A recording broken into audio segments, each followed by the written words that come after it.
ஜிலேபி எப்படி பிடிக்கலாம் பாருங்கள். ஃபஸ்ட்டு மண்புழுவை கோக்கும்போது ஒரு முழு புழுவை ஃபுல்லாக கோக்கணும். அப்போ தான் பெரிய மீன் மாட்டோம்.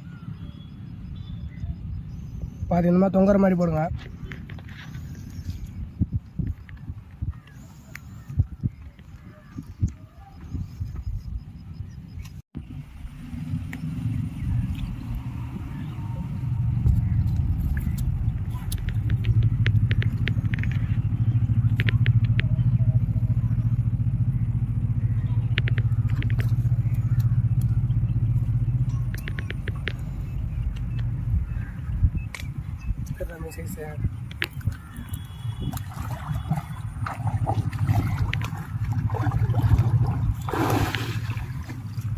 வீடியோ பிடிச்சிருந்துச்சிங்கன்னா கமெண்ட் பண்ணுங்கள், ஷேர் பண்ணுங்கள், வீடியோ லைக் நிறையா போடுங்க.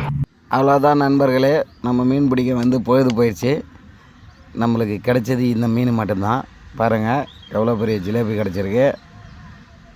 இதுதான் மிகப்பெரிய ஜிலேபி. பாருங்கள் சைஸ் எவ்வளோ பெருசு இருக்குன்னு. ஓகே நண்பர்.